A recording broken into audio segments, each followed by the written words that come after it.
Okay, so I think, Julia, we can start.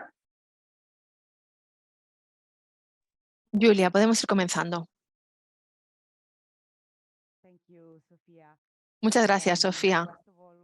En primer lugar, bienvenidas, bienvenidos a este evento público. Muchísimas gracias por estar aquí. Antes de comenzar, me gustaría compartir con ustedes algunos datos importantes para asegurarnos de que la comunicación sea fluida y que el resultado de este evento sea positivo para todo el mundo. En primer lugar, quiero recordarles que hay interpretación. Se va a interpretar a inglés, francés y español. En la parte inferior de la pantalla de Zoom está el icono de la interpretación. Pueden pinchar en él y seleccionar el idioma que prefieran. Para facilitar una comunicación efectiva, les rogaría que silenciaran su micrófono durante todo el evento. Si quieren tomar la palabra, por favor, utilicen el icono de levantar la mano que está en la parte inferior de la pantalla. Quiero recordarle a todo el mundo que por favor que hable despacio y de manera clara para que las intérpretes y los intérpretes puedan hacer su trabajo y todo el mundo pueda seguir la reunión. Animo a todo el mundo a que utilice auriculares y si tienen auriculares con micrófono incorporado sería perfecto porque esto mejora mucho el sonido que reciben los intérpretes. Por favor, intenten conectarse desde un sitio que esté en silencio, sin ruido de fondo, porque dificulta el trabajo de los intérpretes. Y quiero recordar a todo el mundo, en último lugar, que este evento se va a grabar. Espero que les parezca bien. Si tienen algún problema, por favor, indíquenoslo en el chat. Muchas gracias. Bien, muchas gracias y de nuevo, muy buenos días, buenas tardes, buenas noches a todas ustedes que hicieron tiempo para juntarse hoy aquí con nosotros a este conversatorio. Mi nombre es Sofía Monsalve, yo soy secretaria general de FIAN Internacional y estoy aquí con varias de mis camisetas y sombreros en este evento que es un evento en colaboración con varias organizaciones. Entonces, sean todos bienvenidos al seminario que el Panel Internacional de Expertos en Sistemas Alimentarios Sostenibles, IPES Food, junto con el mecanismo de la sociedad civil y los pueblos indígenas del Comité de Seguridad Alimentaria Mundial de las Naciones Unidas, así como el Grupo de Trabajo Popular sobre el multi-stakeholderismo o el multipartismo, que se dedica a analizar y actuar sobre este fenómeno en varios en varios sectores del sistema de la ONU. Entonces, es un esfuerzo conjunto que inaugura el día de hoy una serie de actividades, esta y la otra semana, que buscan contrapuntear y articular perspectivas críticas con respecto a la Cumbre Mundial de Sistemas Alimentarios 2 años después y que se llevará a cabo del 24 al 26 de julio. Comenzamos entonces hoy con un seminario para dialogar sobre el tema de la gobernanza mundial de la alimentación. ¿Quiénes y cómo deciden qué comemos? ¿Y cómo organizamos la producción, la distribución y el consumo de alimentos? Por lo general, discutimos este tema a nivel mundial en Roma, en el marco del CSA y de las 3 organizaciones de la ONU especializadas en alimentación y agricultura. Hoy, sin embargo, queremos enriquecer nuestras reflexiones teniendo en cuenta las discusiones más amplias sobre gobernanza mundial que actualmente se dan en Nueva York, en la ONU. El secretario general de la ONU ha convocado a una cumbre sobre el futuro que tendrá lugar en el 2025 y que este mes de septiembre tendrá un evento preparatorio de alto nivel en Nueva York.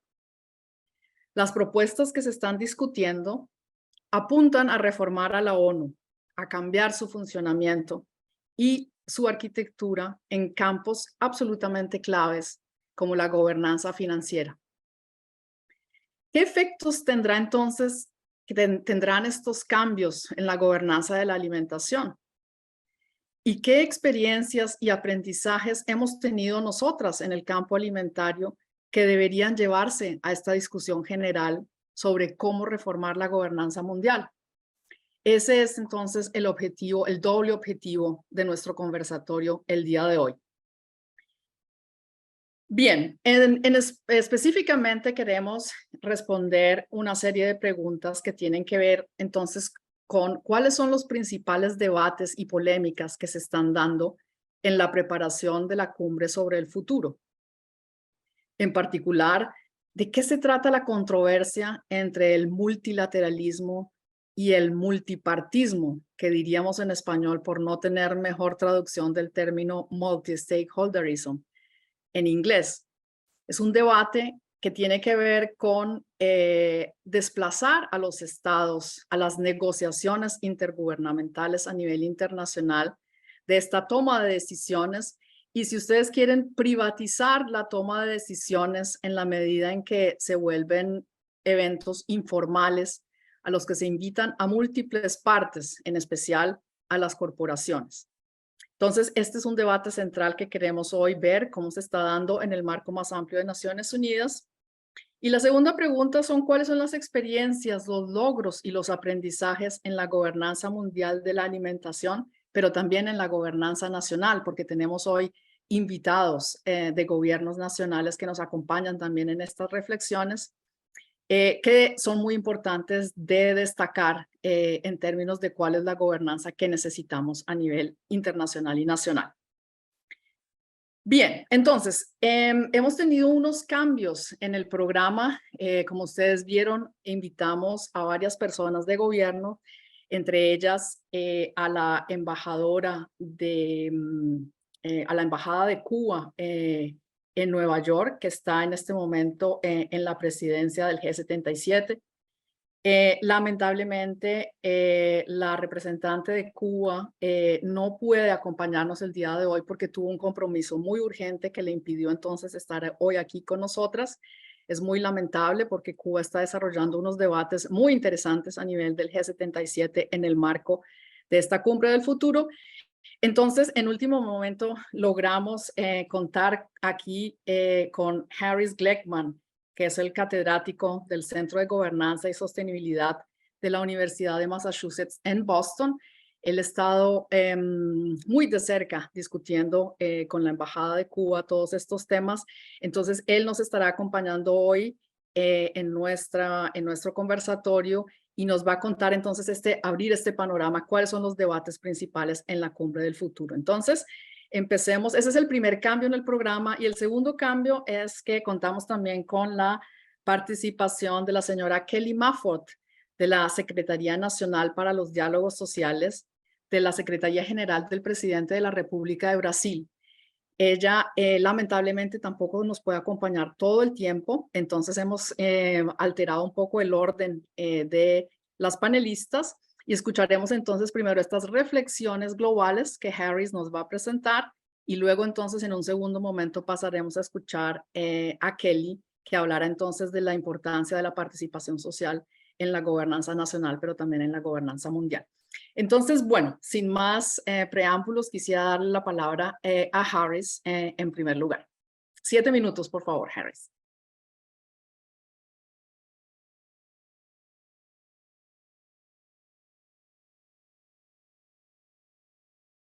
¿Tienes el micrófono apagado? Thank you very much, Sophia. Muchísimas gracias, Sofía.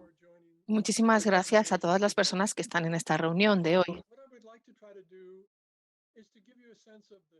Me gustaría que se hicieran una idea de lo que está sucediendo, lo que se está dando hoy día y cuáles son los procesos, y también me gustaría arriesgarme y hacer una especie de predicción de qué es lo que va a suceder. Antes de ello, voy a hacer un poquito de trampas en el programa que yo mismo me había impuesto. Yo voy a decir que los eventos que van a tener lugar en breve son muy importantes. Más adelante, este mes, el secretario general va a publicar lo que él llama un resumen de políticas sobre la ONU 2.0. Otra cosa fundamental es que en ese mismo momento, en un momento en el que los gobiernos están debatiendo la cumbre del futuro, se está preparando también la cumbre de los ODS que tendrá lugar en septiembre de este año. La cumbre del futuro va a ser una cumbre a nivel ministerial. Bueno, entonces ya he adelantado un poco las conclusiones sobre qué es lo que está pasando. Ahora voy a dar un paso atrás y voy a compartir un poco la historia y qué es lo que está sucediendo ahora mismo. Los antecedentes de la Cumbre para el Futuro vienen de un hecho, de el 75 aniversario de la ONU, se dio durante la COVID, y los gobiernos le preguntaron al secretario general si podía preparar un documento sobre qué es lo que iba a suceder en la gobernanza internacional en el futuro. Es la agenda común y es una parte fundamental de los debates que van a tener lugar. Y voy a volver a esto más adelante. La segunda parte importante de los antecedentes son la situación geopolítica actual. Hemos de recordar que hay tensiones norte-sur, pero no solo eso, también hay claramente temas competitivos económicos entre Oriente y Occidente. Tenemos el tema de Estados Unidos, Rusia y hay también tensiones en la zona de Asia. Hay esfuerzos para que haya más polaridad. Estados Unidos quiere imponerse y todas estas realidades de gobernanza están afectando a la discusión sobre la cumbre del futuro.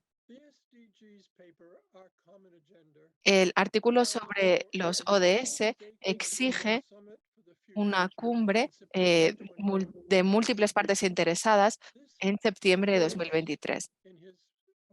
En este documento hay 90 recomendaciones y son el pilar de las recomendaciones sobre gobernanza internacional. En este documento se hace un llamamiento para una cumbre. No queda claro si entran el sector privado o no. ¿Qué quiere decir una cumbre? Se hacen preguntas sobre el futuro. El futuro incluye también el presente, además del futuro. Y en este documento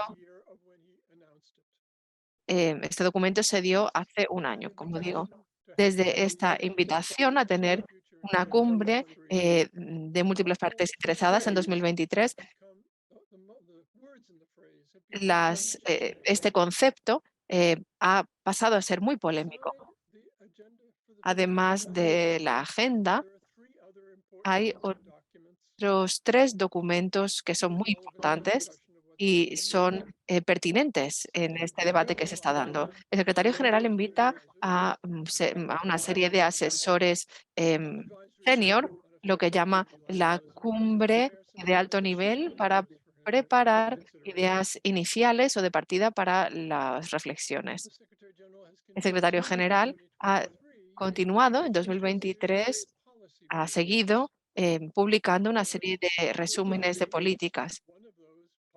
8, para ser más concretos. Uno de estos informes es el que he mencionado anteriormente y que habla de lo que él piensa que será las Naciones Unidas 2.0, de su idea de las Naciones Unidas 2.0. Probablemente se esté refiriendo a todo el sistema de Naciones Unidas. Y esto probablemente tenga mucho que ver con lo que sucede en Nueva York, pero también incluya lo que suceda en otras capitales que son sede de Naciones Unidas y también las instituciones de Brentwood. Y luego también se habla de una serie de cofacilitadores.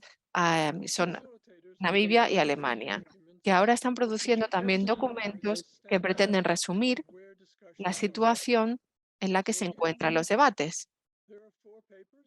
Hay 4 documentos de este tipo y se trata de una presentación de la complejidad de lo que está teniendo lugar en Nueva York. Tenemos la agenda común, el informe del panel de alto nivel, hay una serie de recomendaciones políticas y los textos de los cofacilitadores.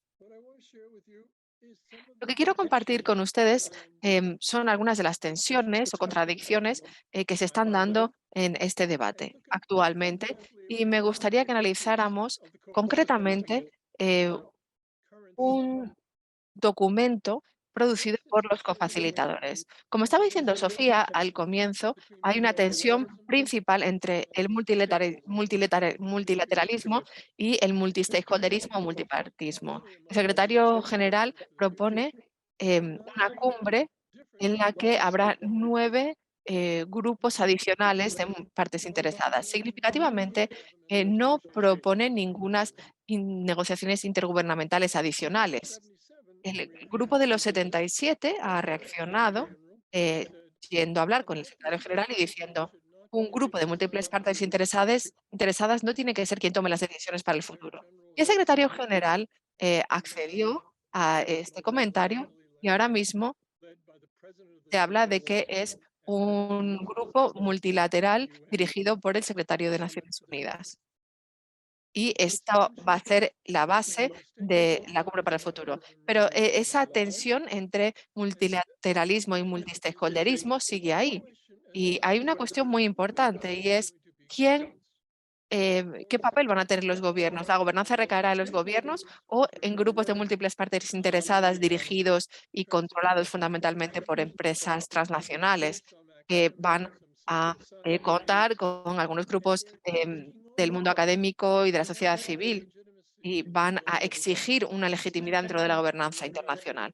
Esta tensión se va a mantener ahí y por lo menos en septiembre del año que viene vamos a ver ahí esa tensión. Luego hay una segunda tensión entre la oficina del secretario general y los gobiernos que tienen sus delegaciones en Nueva York. Y esto queda reflejado en la división entre si el mundo va a ser un mundo multipartista o no. También está el tema de cuáles son los temas principales que debe abordar la cumbre del futuro.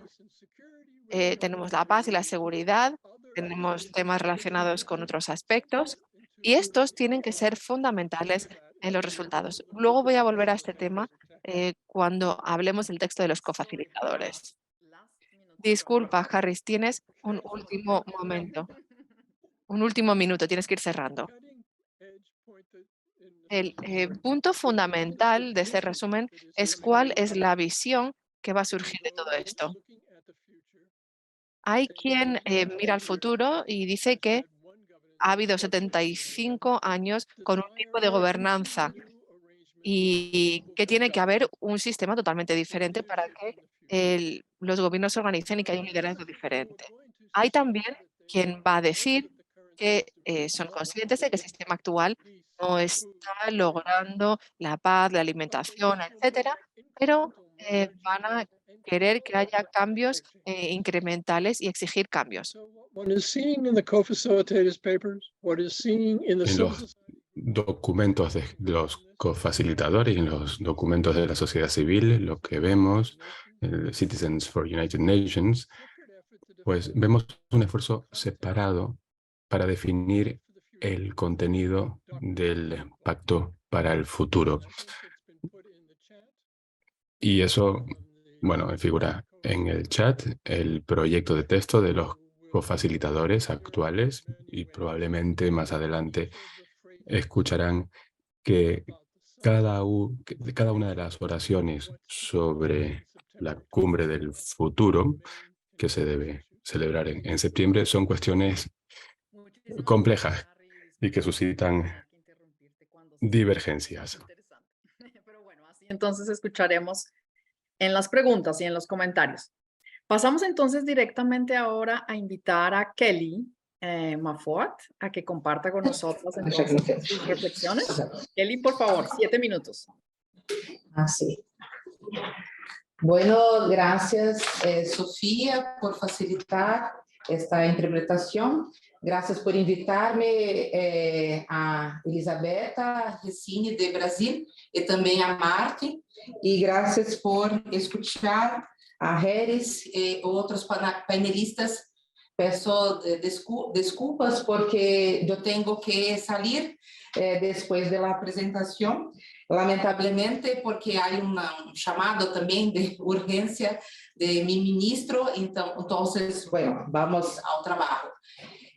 Bueno, acá estou falando de Brasil do Palácio da Presidência da República. Estão aqui comigo Raquel e René, que são parte de minha equipe acá. E nós vamos falar aqui sobre a participação social no governo Lula de Brasil e também como uma contribuição para reflexionar sobre este grande desafio de pensar a governança mundial sobre a alimentação, principalmente sobre a questão do multipartismo. Bueno, a participação social em Brasil, seus fundamentos estão em nossa Constituição. Adelante, por favor, em los slides. Bueno, sí.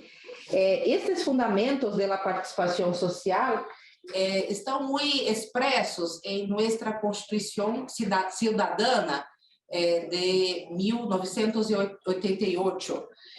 Na Constituição Cidadana de Brasil, há uma previsão muito clara sobre o referendo, o plebiscito e a iniciativa popular, como mecanismos para a participação popular. Isto está expresso em nossa Constituição. Adelante. Passa que nós, como outros países da América Latina, de África e outras partes do mundo, também estamos sofrendo por outras, por situações de golpeos, né? Como estivemos em 2016, o impeachment da presidenta eleita Dilma Rousseff, e também os governos de Temer e Bolsonaro, que foram governos muito destrutivos da participação social, dos direitos, da participação popular. Principalmente no governo Bolsonaro, porque é governo, foi um governo de extrema direita e foi muito destrutivo da participação social. Estou contrariando o que está expresso em nossa Constituição Cidadana de Brasil. Mas, felizmente, houve muita resistência da sociedade brasileira, especialmente no período da pandemia de Covid-19, onde nós perdemos como 700 mil brasileiros, mas, además, houve muita também hambre, e uma piora muito grande nas condições de vida do povo, de los mais pobres. Mas houve muita resistência da sociedade. Então, quando o governo de Luiz Inácio Lula da Silva, em 30 de outubro do ano passado, de 2022, tem esta vitória, é algo muito importante, mas Lula sabe que su governo há que ter uma característica muito forte da participação social. Então, o governo atual tem que dar uma resposta, né, sobre todo este contexto que nós passamos em Brasil. Adelante. Pode passar? Pode seguir, adelante.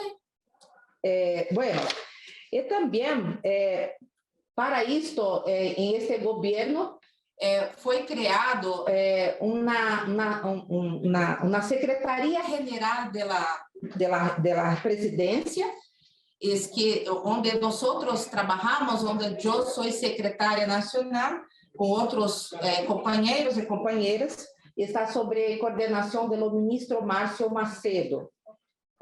Pode ir adelante, mais uma. E esta Secretaria-Geral da Presidência tem a responsabilidade imediata de coordenar a política e o sistema de participação social no atual governo de Lula, né? Isso é muito importante porque coordena todo um sistema, não somente para a Secretaria-Geral, que é um ministério, mas também para todos os outros ministérios. Acá em Brasil são 37 ministérios que estão em todo o governo de Lula, e também a relação com a sociedade. Adelante. Então, nós podemos dizer que a participação social em governo Lula está assentada em 4 pilares, não? Primeiro, foi criado um sistema interministerial de participação social e diversidade. Isto está instituído por um normativo e hoje há um assessoramento de participação social e diversidade em todos os ministérios que fazem a participação entre governo e sociedade. O segundo pilar é precisamente o Conselho Nacional de Participação Social. Este é o Conselho de Assessoramento ao presidente e ele tem uma formação de 5% de pessoas da sociedade, movimentos sindicais, populares, que estão assessorando o presidente Lula na temática da participação social. Adelante. O terceiro é justamente a retomada de los consejos e las conferências. Esto es muy importante, porque los consejos de derechos, eles estão previstos também em nossa Constituição cidadana, mas lamentavelmente em governo passado há corte em tudo isso. E por fim, o quarto ponto, os fóruns interconselhos que estão estabelecidos em Brasil desde 2011, e agora há uma retomada muito grande, que é uma grande reunião de pessoas de todos esses conselhos de direitos que estão previstos em Brasil, principalmente o Conselho de Seguridade Alimentar e Nutricional, que é o CONSEA, que é um importante conselho também em Brasil. Então, como já se encerrou o tempo, fico por aqui. E também comparto, Sofia está em espanhol, mas comparto minha apresentação, se também as outras pessoas quiserem saber más informações. Muchas gracias. Muchísimas gracias, Kelly. Muchísimas gracias por mantener el tiempo tan precisamente y por esta rica panorama que nos das de cómo ha sido institucionalizada la participación social en el gobierno de Brasil. Bien, nos movemos entonces a la siguiente panelista que tenemos invitada en el día de hoy. Ella es Britt Brennan. Britt trabaja con el Instituto Transnacional y ella también es miembro de este grupo popular sobre el multipartismo que mencioné al principio como una de las iniciativas que también ha coorganizado este evento. Entonces, Britt, por favor, tienes la palabra, 7 minutos también. Muchas gracias. Okay, thank you, Sofía. Muchas gracias, Sofía. Muy buenas tardes, buenos días a todos los participantes, todos y todas.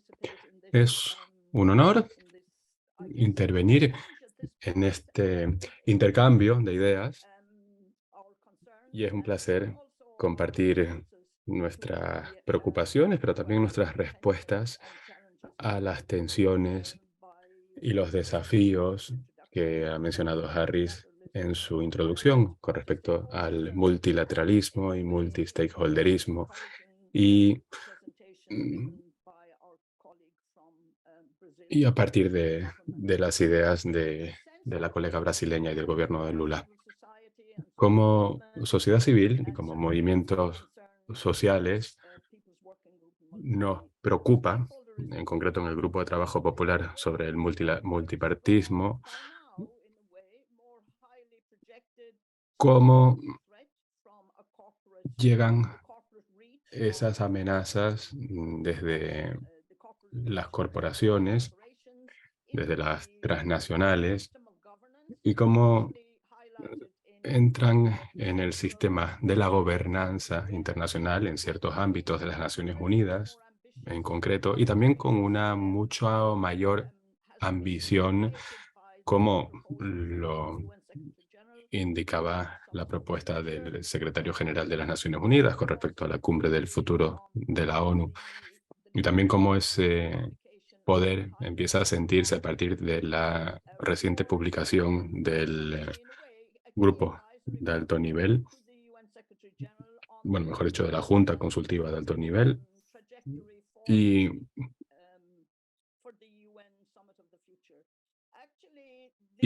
sí, determinar qué papel cumplirán ante la próxima cumbre del futuro de la ONU. En fin, son preocupaciones que hemos puesto sobre la mesa, sobre todo en el último año, los últimos 2 años. Esto les estoy hablando de la captura de las corporaciones, de los organismos de Naciones Unidas y en materia de gobernanza internacional, pero también hablando de las propias Naciones Unidas en su conjunto.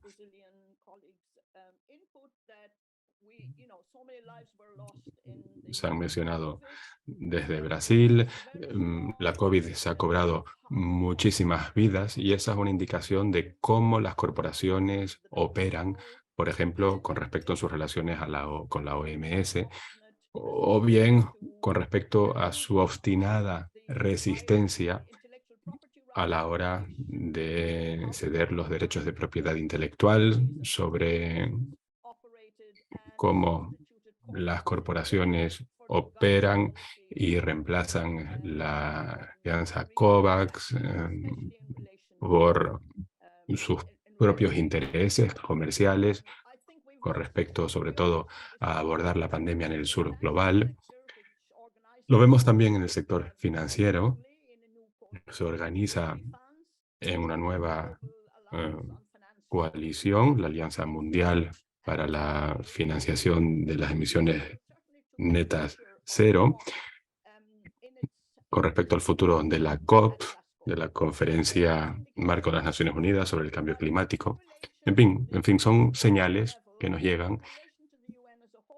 Y hablando del sistema de las Naciones Unidas y las corporaciones, es el tema que nos preocupa principalmente ahora. La segunda parte del seminario abordaremos el sector de la alimentación, pero hablando en términos generales con respecto a la captura corporativa de las Naciones Unidas, ahí quizás comparto con ustedes algunos enfoques y estrategias que hemos seguido y seguimos trabajando en ello, en el grupo de trabajo popular sobre el multipartismo.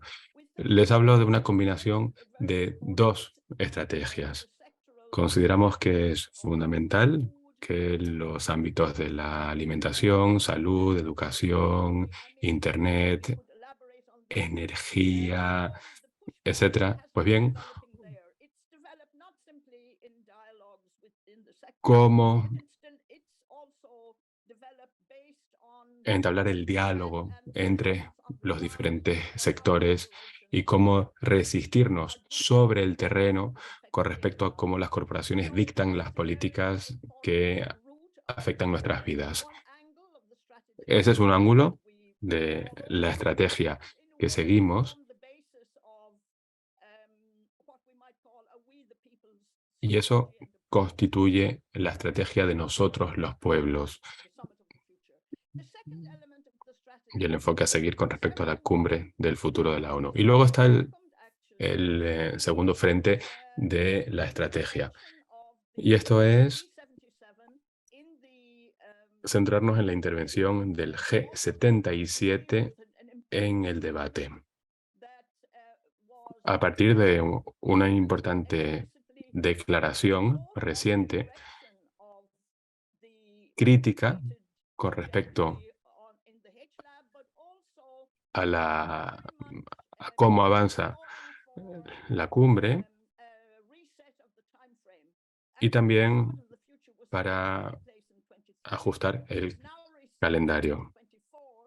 La cumbre del futuro iba a tener lugar en el 2023, se ha aplazado ahora a 2024 y es esta una importante oportunidad histórica para los movimientos sociales y la sociedad civil para valorar la situación y elaborar una estrategia más integral en nuestra resistencia y a la hora de elaborar nuestras propuestas en este próximo año.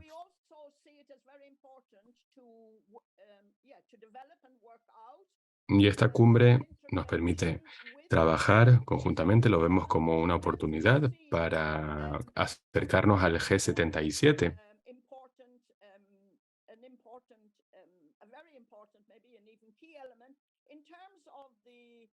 Multilateral character of the UN. Eso puede ser muy interesante para darle a las Naciones Unidas un cariz de multipartismo. Desgraciadamente, en los últimos años hemos visto que diversos estados, sobre todo en el norte global, que han sido cómplices a la hora de crear una arquitectura en torno a las corporaciones para, de alguna manera, inmunizarlas con respecto a la rendición de cuentas frente a los ciudadanos, pero también con respecto al planeta. Y ahí reside parte de la tensión que enfrentamos. Creo que tenemos que seguir trabajando para que los gobiernos del sur global en concreto se puedan unir y poder facilitar el multilateralismo. Hay que abrir el diálogo y el webinario de hoy lo veo como parte de ese ejercicio. No es una cuestión que se limita a los expertos. No, después de 75 años de sistema multilateral de las Naciones Unidas, tenemos que abrir el debate. No hay que ser ingenuos. Se han dado errores, fracasos, hablando de la gobernanza del sistema de las Naciones Unidas, en las múltiples crisis que encaramos, pero aún así existe también una oportunidad para tomar las riendas de cómo podemos moldear esa gobernanza del sistema de las Naciones Unidas. Y se abre ahí una ventana que hemos estado esperando. Creo que llega una oportunidad histórica a pesar de las crisis actuales, a pesar de los desafíos que encaramos. Creo que estamos en el camino para elaborar esa estrategia popular y nos permitirá integrar un marco más integral y una oportunidad por delante, porque no se ha abordado ese marco integral adecuadamente en el pasado. Estaremos trabajando conjuntamente con los gobiernos y podremos elaborar ese marco integral que fije un nuevo camino a seguir, un sistema que permita atajar el avance de las corporaciones. Y esto tendrá relación con el tratado internacional que se negocia vinculante con respecto al papel de las empresas en materia de derechos humanos. Y bueno, no quiero extenderme mucho más. Escuchamos el resto de intervenciones, debates y que 2023 y 2024 sea un punto de inflexión para la sociedad civil y el sistema de Naciones Unidas. Gracias. Por estas ideas y llamado a la acción. Bien, ahora nos movemos al último panelista de este segmento, quien es Michael Fakhri, el relator especial de Naciones Unidas por el Derecho a la Alimentación, y quien también va a compartir con nosotros entonces sus reflexiones sobre la cumbre del futuro y los posibles impactos en la gobernanza de la alimentación. Michael, por favor, tienes 7 minutos también. Thank you, Sofía, and thank you, Muchas everyone. gracias, Sofía, y muchas gracias a todo el mundo. Quiero comenzar saludándoles. Es un privilegio poder estar hablando con ustedes desde mi pueblo en el norte del Líbano. Me siento muy empoderado al estar dirigiéndome a ustedes desde mi pueblo. Voy a complementar muchas de las cosas que se han dicho y luego voy a pasar a centrarme más en la alimentación, como ha dicho Sofía. Veo muchos rostros familiares. Con muchos de ustedes he trabajado dentro de la estructura de la cumbre de la alimentación o en contra de ella. y hemos trabajado en este ámbito de muchas maneras diferentes. Y hemos visto cómo el multistakeholderismo permite a las corporaciones y a los intereses corporativos tener un acceso directo a las Naciones Unidas. Lo que hemos escuchado y lo que hemos visto es que, bueno, hemos escuchado que esto permite que las corporaciones accedan a Naciones Unidas y esto aumenta su poder de gobernanza, también aumenta la legitimidad de las corporaciones y permite que las corporaciones se acerquen incluso más a las organizaciones internacionales y a los gobiernos. Y quiero añadir, y es lo que vamos a ver en el evento de Roma de evaluación, es que todas estas organizaciones lo que están teniendo es acceso a Naciones Unidas, como hemos dicho. Y esto lleva a contratos de licitaciones, acceso a finanzas, etcétera. Con sus corporaciones viene todo su cuerpo de expertos y esto les da la legitimidad de Naciones Unidas y esto lleva a la financiación de proyectos. Esto lo hemos experimentado en la Cumbre de los Sistemas Alimentarios y lo vamos a ver en el evento de evaluación de Roma. Y esto también está sucediendo o sucedió en la Conferencia del Agua de la ONU que tuvo lugar en 2023. Tenemos la Cumbre de los Alimentos, la Cumbre del Agua y estas cumbres han sido un poco el inicio. Y lo que probablemente veamos es algo parecido, pero a una escala posiblemente superior, es en la Cumbre del Futuro. Lo que quiero compartir es que resulta que estuve en la primera reunión organizativa de la Cumbre para el Futuro que tuvo lugar en Nueva York. Creo que fue el año pasado. Y resulta que simplemente estaba ahí en el momento correcto, el día adecuado. Los derechos humanos no estaban en esa agenda del primer día de organización. El único motivo de que estuviera ahí con otros compañeros es que de casualidad otro relator especial estaba cenando con un embajador la noche antes y dijo, por cierto, los derechos humanos no están en la agenda. Entonces nos metieron ahí a última hora y se suponía que teníamos que hablar 5 minutos y acabamos tomando la palabra 2 minutos. Esto es bastante revelador. Desde el comienzo, los derechos humanos no están en la agenda y cuando logramos meternos ahí en la agenda, resulta que estamos en los márgenes y en último lugar. Y lo mismo va a suceder en el evento de evaluación. En el evento de evaluación, el derecho a alimentación, los derechos humanos no están en el orden del día. Están en un evento paralelo que hemos tenido que solicitar. Es decir, hemos tenido que solicitar que los derechos humanos estuvieran ahí a través de una ONG, como si los derechos humanos no fueran una obligación, como si fueran algo que simplemente, ¡pum!, lo marcas en una lista. A mí lo que me interesa, y todavía estoy pensando en esto, igual esto es algo que podemos debatir en el turno de ruegos y preguntas. Lo que he estado viendo es que no es como que las corporaciones estén intentando quedarse con los derechos humanos. En otros foros sí que es así. A través de la responsabilidad social corporativa, en todas esas cosas, sí, ahí intentan hacerlo. Pero en estos espacios de, gobernanza internacional están excluyendo los derechos humanos para entrar y mantienen luego los derechos humanos en un margen. Yo lo que creo, lo que supongo es que los movimientos sociales, las organizaciones de la sociedad civil, las organizaciones indígenas, los movimientos indígenas, están ahí en este espacio. Y los derechos humanos son una herramienta potente de resistencia.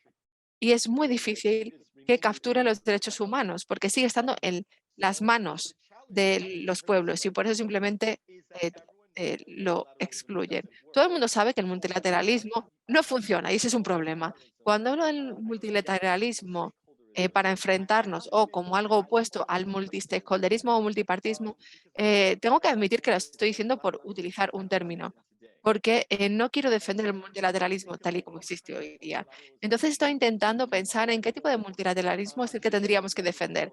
La Asamblea General ha hablado de un multilateralismo reforzado históricamente, como cuando el multilateralismo funcionaba, probablemente la edad de oro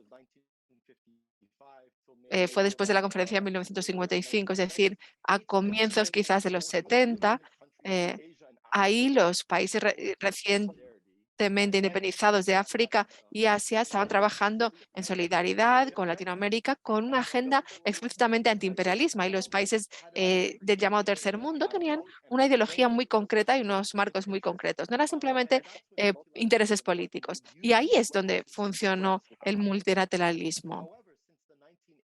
Pero desde los 80, el mundo no ha sido testigo de ese nivel, de un nivel similar de solidaridad antiimperialista.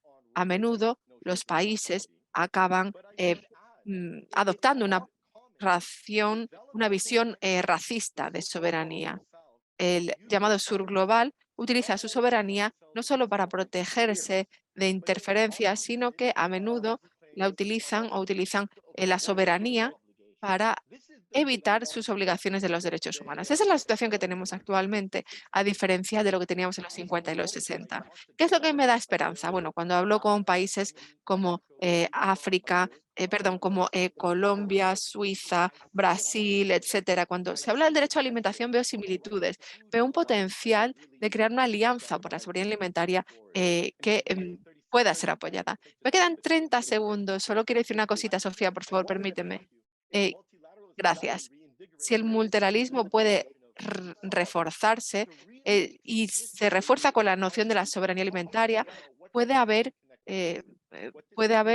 una conexión.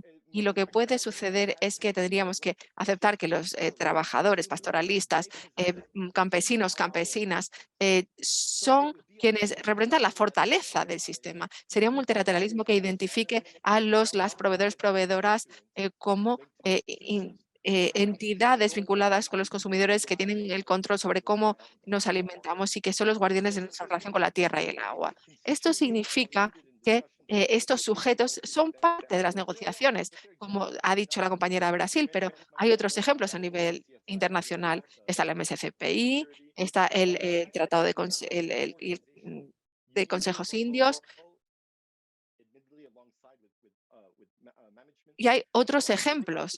Por ejemplo, el Consejo Ártico. Ahí los pueblos indígenas tienen un puesto permanente. Hay ejemplos en los que nos podemos inspirar. En algunos ejemplos, el multilateralismo vinculado con la soberanía alimentaria, esto podría permitir una buena relación con los pueblos y fomentar la capacidad de los pueblos de autoorganizarse. Esto podría ser una vía adelante. Habría unos buenos derechos territoriales, una reforma agraria, unas buenas leyes laborales, y eso pueden ser los cimientos de este multilateralismo reforzado. Gracias. Muchas gracias, Michael, por estas reflexiones tan interesantes sobre cómo imbuir estas discusiones de gobernanza mundial con los logros y las visiones de soberanía alimentaria. Muy interesante. Bien, entonces voy a abrir ahora a una primera ronda de comentarios o de preguntas desde la audiencia, antes de entrar al segundo ciclo de esta espiral conversatoria. Y entonces, ¿quién quisiera tomar la palabra? Tener un breve comentario de 1 minuto, por favor, para que puedan hablar varias personas.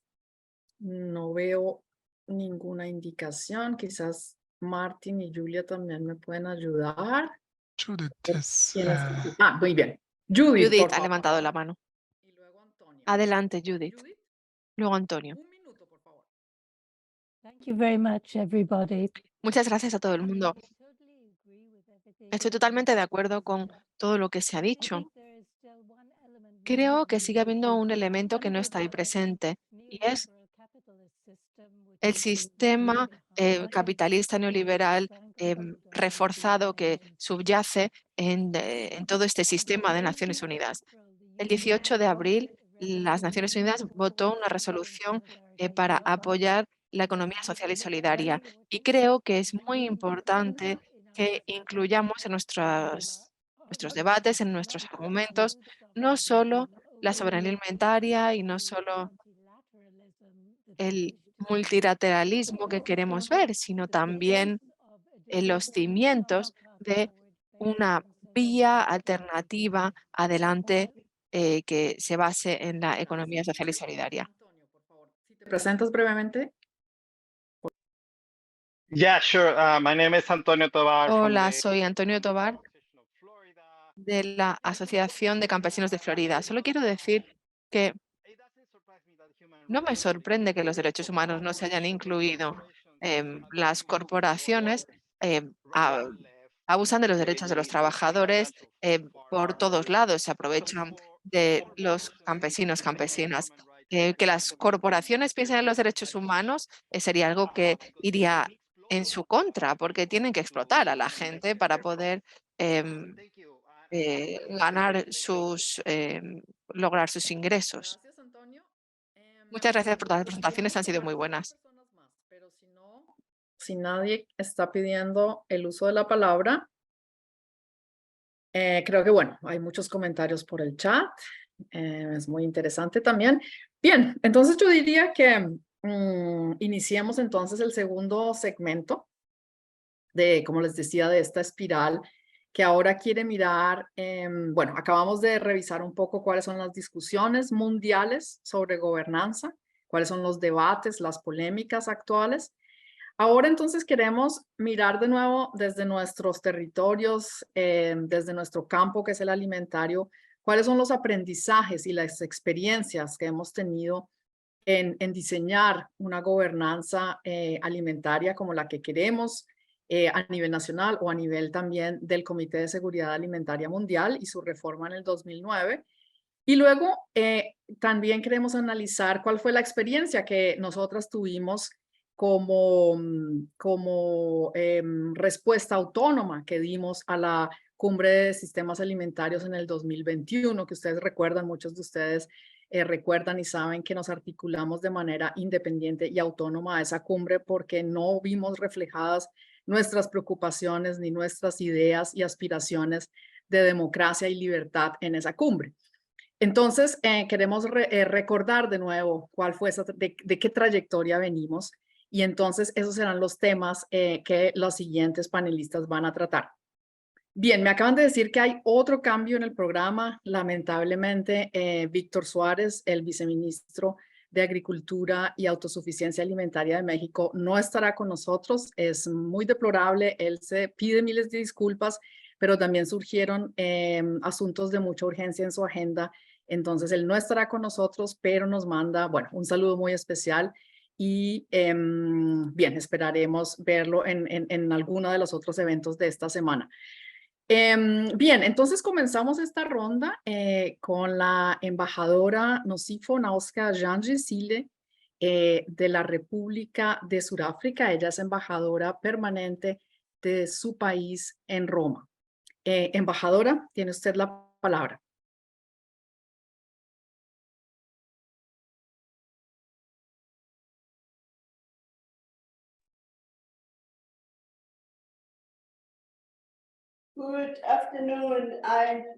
Buenas tardes.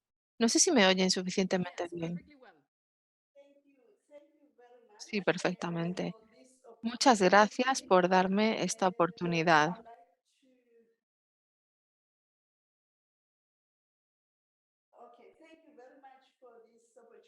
Muchas gracias por darme esta oportunidad. Quiero hablar un poco del contexto y subrayar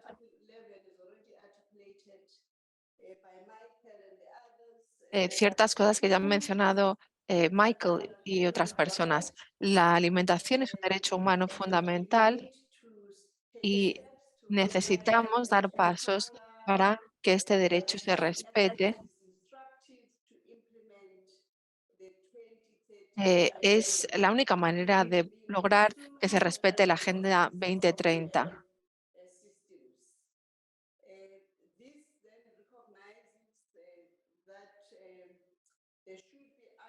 Esta agenda reconoce la necesidad de que haya una alimentación adecuada y nutritiva disponible para todo el mundo. Voy a pasar a la siguiente diapositiva.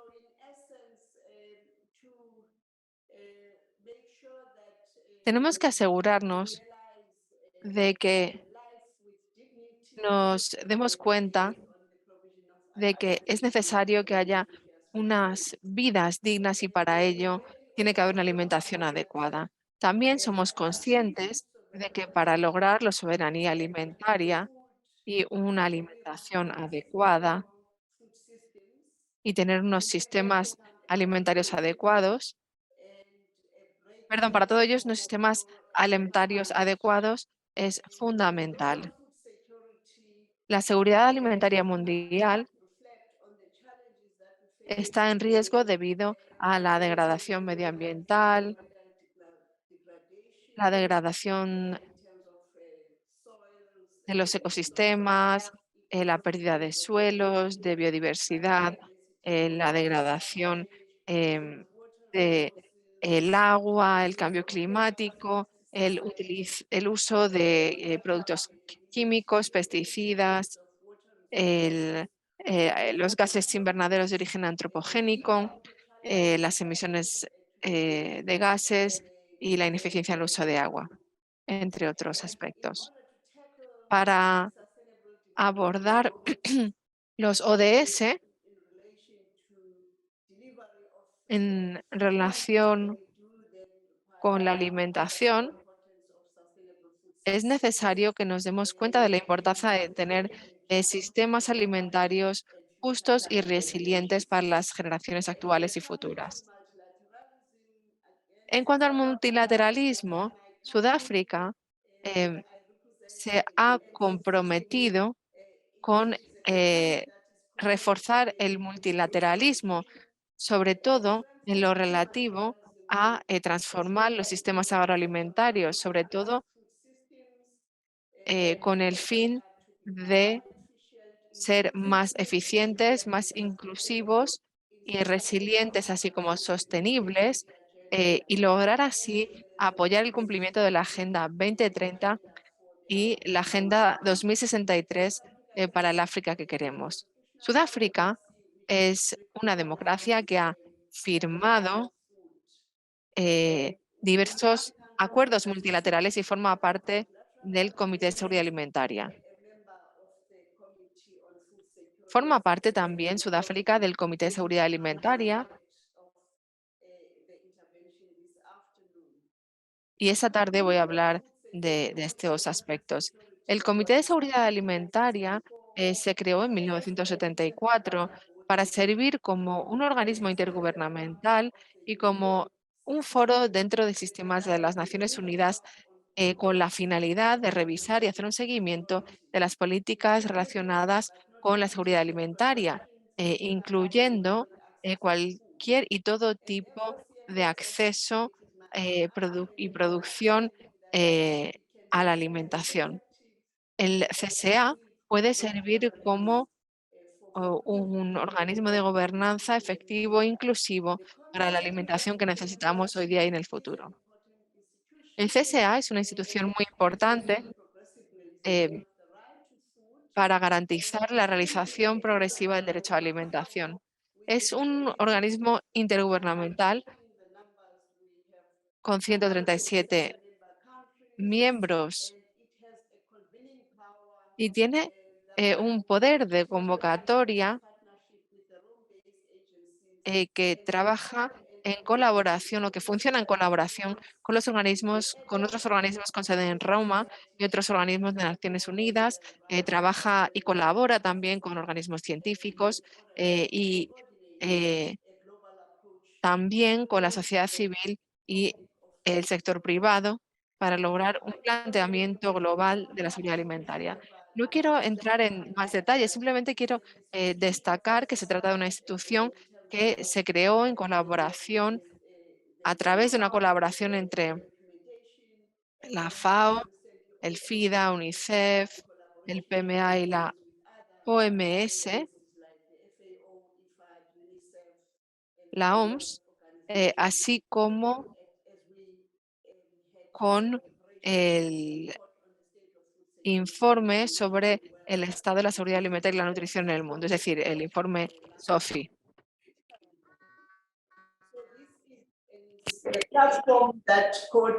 Se trata de una plataforma que coordina el planteamiento que coordina el trabajo que se hace en torno a la alimentación y la seguridad alimentaria y ofrece apoyo a diferentes regiones y países.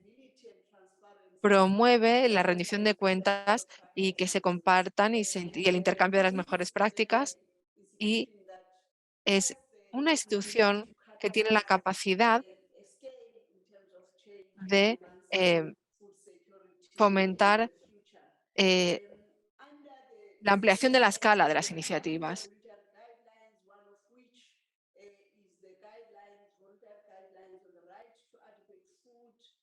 Cuando se cumplieron los 20 años de la aprobación de las directrices voluntarias sobre el derecho a una alimentación adecuada, se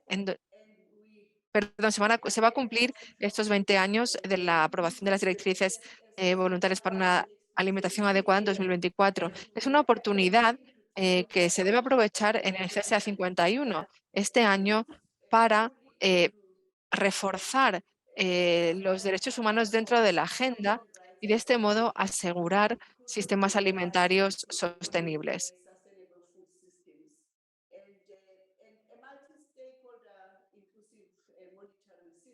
Un sistema de monitoreo multipartista ya forma parte de las directrices del CSA y puede servir como marco de trabajo para ajustar las políticas basándonos en evidencias. El Comité de Seguridad Alimentaria se compone de múltiples partes interesadas. Están los Estados miembros y hay otros participantes y observadores. Los miembros del comité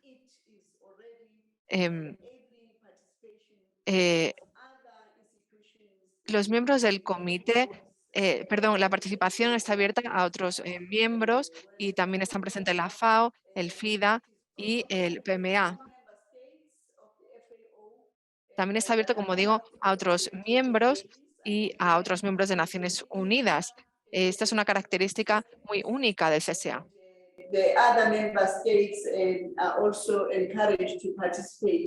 Se alienta también a otros Estados miembros a que participen en sus periodos de sesiones. Siguiente diapositiva.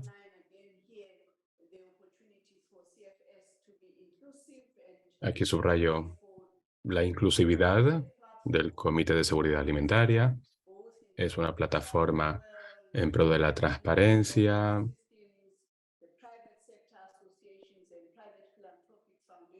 Participan representantes de organismos de Naciones Unidas, organizaciones de la sociedad civil, ONGs, investigación agrícola internacional, instituciones financieras, regionales, internacionales, representantes del sector privado, fundaciones filantrópicas.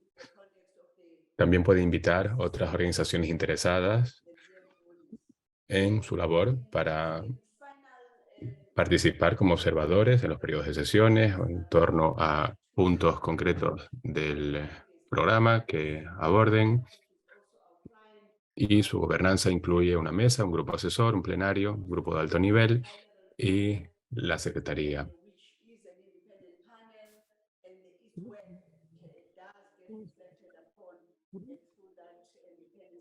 La reunión plenaria se celebra cada año para la toma de decisiones, entablar el debate, labores de coordinación, intercambio de enseñanzas.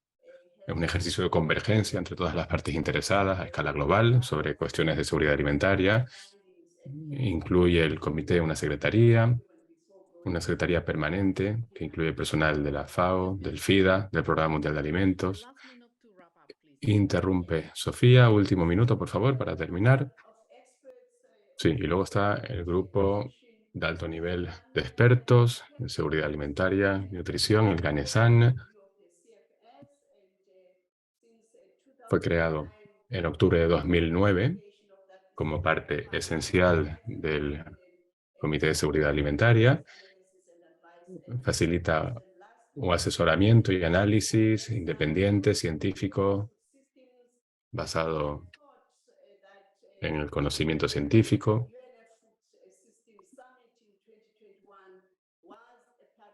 Aquí les hablo de la cumbre de las Naciones Unidas sobre sistemas alimentarios que se celebró en Roma de 2021, donde participaron diversas partes interesadas, múltiples partes interesadas, como organismos de Naciones Unidas, que abordan el derecho a la alimentación, la transformación de los sistemas alimentarios, Estados miembros, sociedad civil, sector privado.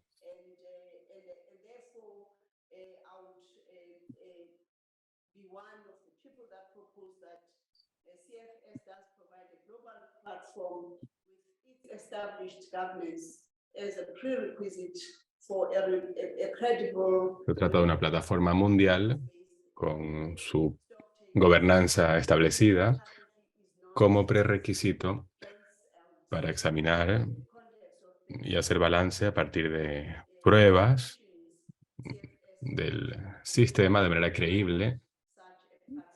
Por tanto, es una institución intergubernamental de las Naciones Unidas ideal para ese propósito. Ya por último, hablando de las recomendaciones, consideramos que el Comité de Seguridad Alimentaria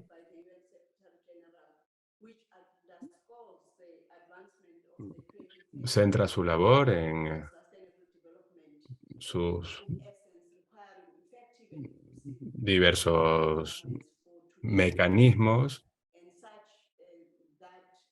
Y hablando del tema que nos ocupa, la Junta Consultiva de alto nivel, designada por el Secretario General de las Naciones Unidas, subraya el avance de la Agenda 2030 para los ODS y la gobernanza global inclusiva y eficaz para el día de hoy y para el futuro, con respecto a las estructuras y la gobernanza del Comité de Seguridad Alimentaria. Gracias por su atención. El intérprete indica que ha resumido algunas de las ideas generales debido a la mala calidad del sonido. Ahora quisiera invitar entonces al panel a compartir sus reflexiones. A Saima Sia. Saima, ella está representando aquí a la Vía Campesina, viene de Pakistán y va a hablar en nombre de la respuesta autónoma de la sociedad civil a la Cumbre Mundial de Sistemas Alimentarios. Saima, por favor, tienes también la palabra, 7 minutos. Thank you, Sofía. Gracias, Sofía. Espero poder cumplir con el tiempo. Sí, ya se ha debatido mucho sobre la cumbre de los sistemas alimentarios y creo que existe una preocupación entre los pueblos indígenas y pequeños productores porque consideramos que perderemos control de nuestros recursos y nuestros sistemas alimentarios. Independientemente de lo que ocurra en los espacios de las Naciones Unidas y en torno a la ONU, se está implicando cada vez más a las grandes corporaciones en los sistemas alimentarios y libramos una batalla entre quienes pedimos unos sistemas alimentarios más sostenibles. Y eso pone contra las cuerdas a las Naciones Unidas. Colocar primero a las personas y el planeta o bien a los intereses de las corporaciones. Esta cumbre tiene un impacto enorme en los sistemas alimentarios, en nuestro entorno, en nuestra democracia. Y tenemos que forjar una plataforma que nos permita cambiar los sistemas alimentarios y que no sea un vehículo para los intereses corporativos.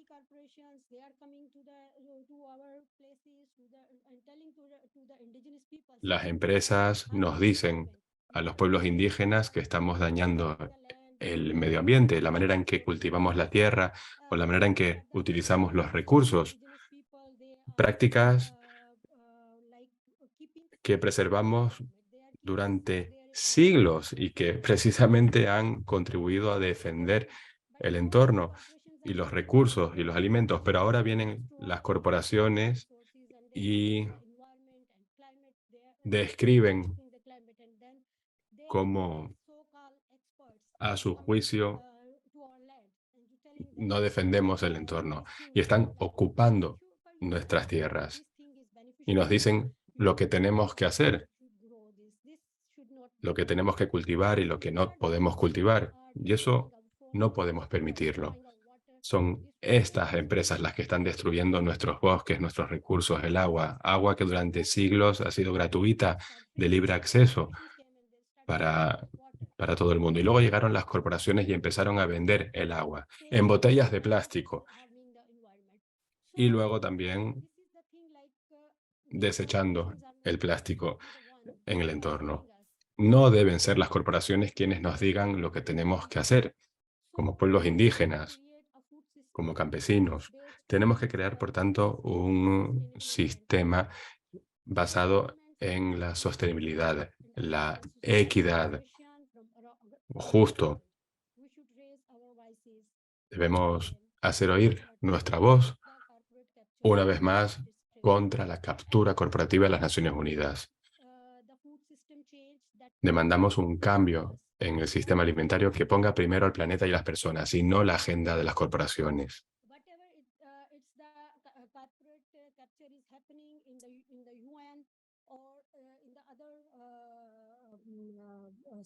E independientemente de donde se dé esa captura en las Naciones Unidas o en otros espacios, representa una amenaza para nuestros sistemas alimentarios, para nuestro entorno, para nuestra democracia.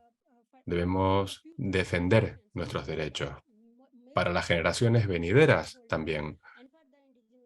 Los pueblos indígenas, los pequeños productores, están preocupados por verse privados de sus propios alimentos y verse privados de sus recursos. Una realidad en mi país, en Pakistán, pero también en otros países. El gobierno vende las tierras a las empresas privadas. Y los pequeños productores se ven expulsados de sus tierras.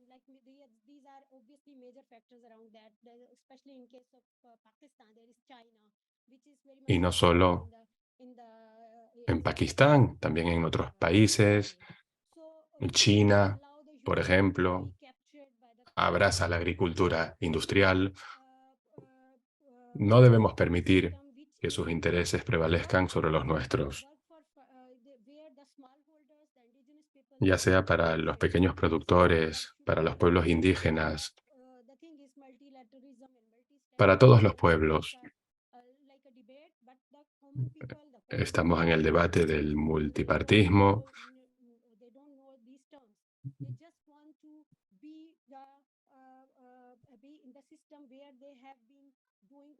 Y el enfoque de las múltiples partes interesadas. Pero finalmente debemos demandar un sistema alimentario para todas las personas, al margen de ese debate. Las corporaciones están violando los derechos de los trabajadores, violando los derechos humanos. Se acumulan tantas historias que violan derechos humanos, de pueblos indígenas, de pequeños productores. Yo he trabajado en el sector informal.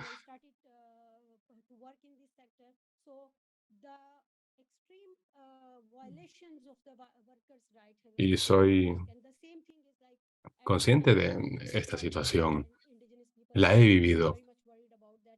Los pueblos indígenas, los pequeños productores, están preocupados por esa captura corporativa que captura nuestros recursos, nuestras tierras.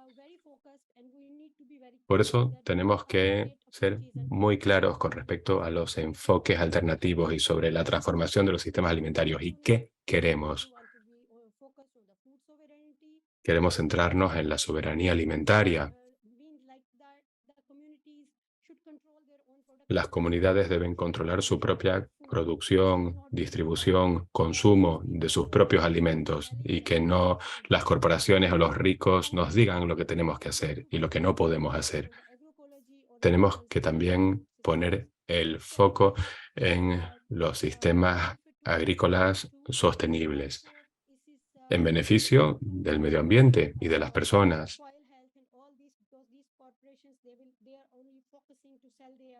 Las corporaciones se centran únicamente en vender sus pesticidas, sus semillas, sus insumos. Los pequeños productores deben controlar también sus propias semillas.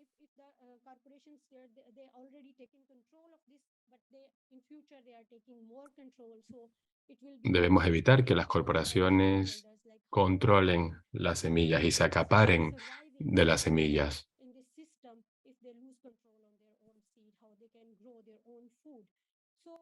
Si los pequeños productores no tienen acceso a sus propias semillas, no podrán sobrevivir ni cultivar sus propios alimentos. Tenemos que reconocer, por tanto, sus derechos, los derechos de los pueblos indígenas, de los productores a pequeña escala. Son la esencia del sistema alimentario.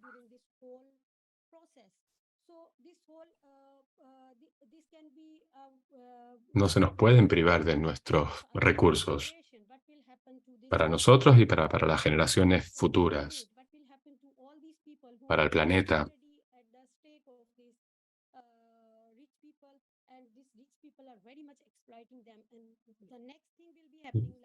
Las empresas nos explotan, los más poderosos nos explotan. Estamos a merced de las corporaciones. Tenemos que ser firmes,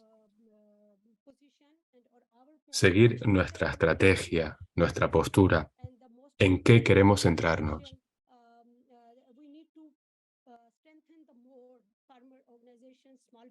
Que nuestras organizaciones se vean reforzadas de campesinos, de campesinas, de pueblos indígenas, que estemos ahí, que podamos defender nuestros derechos, alzar nuestra voz, reivindicar nuestros recursos, nuestros derechos. Gracias. Por la perspectiva desde las luchas de los territorios de todos las productoras y los productores de alimentos. Muy bien. Ahora tenemos entonces a nuestra última panelista. Ella es mi colega en el panel de expertos, Molly Anderson. Ella es profesora en el instituto, presidente de los estudios sobre alimentación en la Universidad de Middlebury en Estados Unidos. Entonces, Molly, tienes por favor la palabra para que nos compartas tus reflexiones. Thank you, Sophia. Muchas gracias, Sofía. Gracias a los organizadores también por invitarme a participar en este debate. Estupendo ver tantos amigos, tantas amigas en la audiencia. Yo voy a abordar las dos cuestiones que formulaba Sofía. Nuestras experiencias en nuestra historia reciente de la gobernanza del sistema alimentario, desde la reforma del Comité de Seguridad Alimentaria, y también les hablo sobre la controversia entre el multilateralismo y el multi-stakeholderismo y qué papel desempeña en el contexto de la cumbre de los sistemas alimentarios de las Naciones Unidas y qué podemos prever. Bien, la reforma del Comité de Seguridad Alimentaria en 2009 brindó a la sociedad civil una plataforma adecuada para dirigirse directamente a los gobiernos. Pero la sociedad civil sigue encarando desafíos. Por ejemplo, algunas presidencias del comité se decantan por ceder la palabra siempre al sector privado y darles los mismos turnos que al mecanismo de la sociedad civil, de los pueblos indígenas, lo cual da la ilusión de que son dos entidades equivalentes. Sin embargo, la sociedad civil incluye muchos más sectores que el sector privado y representa titulares de derechos humanos cuyos derechos se ven conculcados, a diferencia de los miembros del sector privado, que en ocasiones son quienes perpetran esas violaciones de derechos humanos. Con lo cual yo creo que el comité se debería centrar más bien en las necesidades del mecanismo de la sociedad civil y los pueblos indígenas, porque su mandato se basa en el derecho a la alimentación. Otro desafío es que los principales países exportadores son cada vez más vehementes en los últimos años a la hora de obstruir las recomendaciones del mecanismo de la sociedad civil, y los países más débiles no se oponen abiertamente a esos países más poderosos. Otro desafío es que el poder cada vez es mayor entre las corporaciones frente a la FAO, como por ejemplo a través del memorando de entendimiento entre la FAO, CropLife y la Asociación Internacional de Fertilizantes. Son memorandos firmados entre la FAO y las Naciones Unidas con la industria, en lugar de tomar decisiones que beneficien al bien público. Frente, por ejemplo, a la política de UNICEF con respecto a su relación con la industria de la alimentación y de las bebidas, una relación que se centra en las pruebas científicas y en el impacto en la salud de los alimentos ultraprocesados. Y se sigue, por tanto, se defiende así el hecho de que la industria no sea incluida en las políticas públicas y se evita las asociaciones con industrias de la bebida y de los alimentos ultraprocesados. Con lo cual, la FAO debería seguir ese ejemplo, evitar las asociaciones con compañías que producen pesticidas y fertilizantes sintéticos, que son responsables en gran medida del apocalipsis, de la muerte de los insectos y la destrucción de la microbiodiversidad del suelo. No deben ser parte de los foros de formulación de políticas públicas, como el Comité de Seguridad Alimentaria. Y sin embargo, la FAO y las Naciones Unidas cada vez entablan más relaciones con el sector privado. Y eso nos lleva a la controversia entre el multilateralismo y el multi-stakeholderismo. La cumbre de 2021 y la cumbre +2 no ha abordado las auténticas causas de los problemas de seguridad alimentaria, de los sistemas alimentarios, las asimetrías de poder entre las corporaciones, que no respetan los derechos humanos, y esa asimetría con respecto a los pequeños productores, que representan la gran mayoría de las personas que viven en inseguridad alimentaria y las poblaciones marginadas.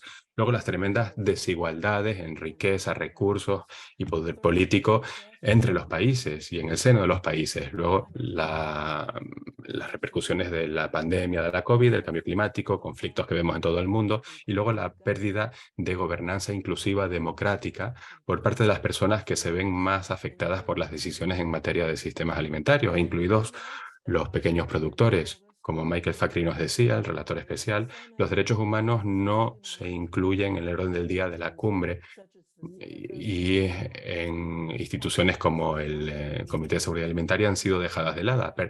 A pesar de las promesas de no crear nuevas instituciones, ahora tenemos un hub de coordinación que recibe más fondos que el Comité de Seguridad Alimentaria. La sociedad civil se vio dividida en la cumbre. Inspiró una mayor coherencia en la oposición. 9.000 personas, de hecho, participaron en una contramovilización, pero también la sociedad civil se veía dividida porque algunos miembros habían decidido participar y otros se habían abstenido. Los organizadores de la cumbre crearon un espacio para la sociedad civil, pero que no fue organizado de manera autónoma por la sociedad civil, o los participantes de la sociedad civil fueron elegidos de manera caprichosa, evitando que las críticas a la cumbre. Se vio dominada por los intereses corporativos, la cumbre, desde el nombramiento de Agnes Kalibata, presidenta de AGRA y enviada especial de las Naciones Unidas para la cumbre. Ella puso el acento en la representación de las empresas en cada una de las vías de acción de la cumbre y siguen siendo dominantes en el hub de coordinación. Luego se defendió un concepto muy estrecho de la ciencia y el conocimiento, ignorando, por tanto, otras fuentes de conocimiento, como las fuentes indígenas, feministas, tradicionales, que tienen un enorme potencial para contribuir a las soluciones reales a los problemas de los sistemas alimentarios. La cumbre tampoco pudo llegar a conclusiones que reduzcan significativamente la malnutrición, el hambre, las emisiones de gases de efecto invernadero. Fue un conjunto deslavazado de soluciones, pero sin identificar los problemas de raíz. Por tanto, en las soluciones escogidas no había coherencia. Se crearon 37 coaliciones, 122 países presentaron vías nacionales para abordar los sistemas alimentarios, pero no existe ninguna directriz sobre cómo existen los conflictos de interés y diferencias de poder y cómo se gestionarán en las coaliciones o a la hora de crear los planes nacionales. En mi país, por ejemplo, no se incluyeron a miembros de la sociedad civil de América del Norte o grupos de pueblos indígenas que participan con el Comité de Seguridad Alimentaria. En total, la cumbre de 2021 no presentó una vía coherente para abordar la transformación estructural de los sistemas alimentarios en pro de la soberanía alimentaria, la salud del planeta, la biodiversidad, justicia de género, justicia climática, justicia social, económica y paz. Y no espero que las cosas cambien para la cumbre +2. Desgraciadamente, se está invirtiendo mucho en organizar estas cumbres y no con los resultados deseados. Gracias. Muchísimas gracias, querida Molly, por ese recuento y recapitulación de la trayectoria de la que venimos. Bien, bueno, hemos terminado entonces nuestra lista de panelistas. Veo que en el chat ha habido un intercambio muy activo. Veo también las preguntas, digamos, bueno, más acuciantes, ¿no? Que nos ponemos, y es justamente cómo conectar esas realidades en las luchas, en los territorios. Hay varios ejemplos de cómo las corporaciones quieren aumentar más su control en el campo de semillas, el caso de África, la posibilidad de que tratados de libre comercio sigan imponiendo el UPOV, la nueva revolución verde de Pakistán también nos estaban compartiendo. Entonces creo que en nuestro esfuerzo como grupo autónomo, respuesta autónoma popular a la cumbre de sistemas alimentarios, nos unió una gran resonancia, nos unió, digamos, un espíritu de lucha muy grande por defender nuestros sistemas alimentarios, y la pregunta de cómo conectamos esas luchas territoriales con esa lucha más internacional y global continúa siendo un desafío, pero me parece que justamente momentos como este, donde estamos aquí para compartir las diferentes perspectivas, son muy importantes. Entonces, bueno, ese es, digamos, quien quiera compartir más sobre las luchas territoriales contra el control de los sistemas, el control de las corporaciones sobre nuestra alimentación, siéntase en libertad de hacerlo. Y luego también podemos discutir más, entonces, bueno, los temas de llamas de la ONU, cuál es la ONU que imaginamos, qué ONU nos gustaría, qué futuro queremos justamente desde nuestras luchas. Veo que hasta ahora hay muchos comentarios y me están pidiendo la palabra hombres, pero entonces quisiera animar a las mujeres y a otras personas que se identifiquen con otras identidades y diversidades a que tomen la palabra. Entonces, Claudio, si tú me perdonas, voy a tomar primero a Ruth y a Mirienzi y después entonces le doy la palabra a Claudio. Por favor, no olviden presentarse antes de empezar a hablar. 1 minuto. Gracias. Ruth, por favor.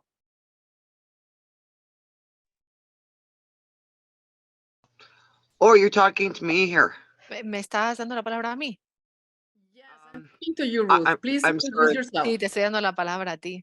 Okay, I call myself a peasant.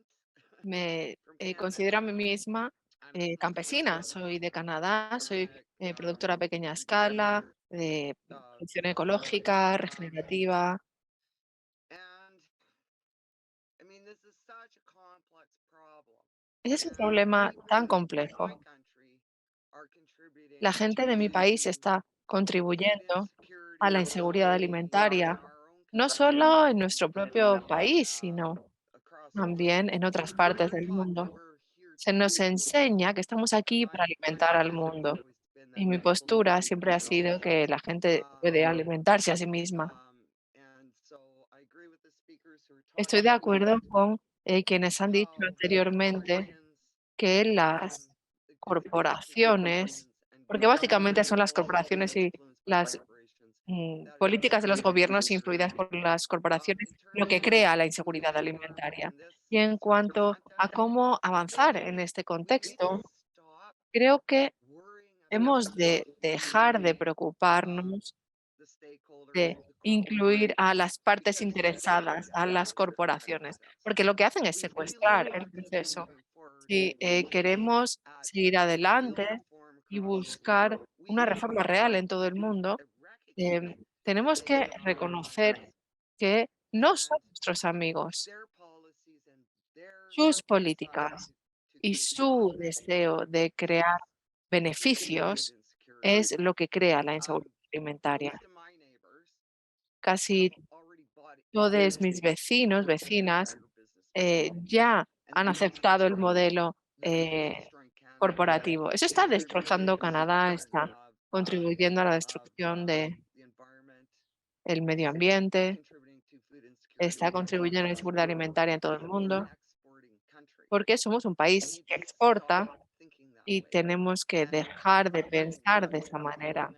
Y no sé qué papel puede desempeñar Naciones Unidas para crear esta unión entre las personas, facilitar y ser un catalizador de los grupos de la sociedad civil, de los organismos indígenas y de los grupos de la sociedad civil de todo el mundo. No sé qué papel puedo tener, pero sí que creo que es necesario que se haga un esfuerzo firme y tenemos que entender que no hace falta que las corporaciones, no necesitamos a las corporaciones, a esas partes interesadas dentro del proceso, porque lo único que hacen es socavarlo. Me cuesta mucho contribuir a la seguridad alimentaria porque estoy sobrecogida por el sistema corporativo. Es difícil tener un lugar para hacer lo que estoy haciendo aquí. Yo a lo que me dedico es a intentar proteger a mis abejas de los vecinos que están cultivando transgénicos con productos nocivos. Eso afecta a mi pequeña explotación y a mi capacidad de producir alimentos. Hay empresas que se han infiltrado en el gobierno en todos los países. Y eso tiene que parar.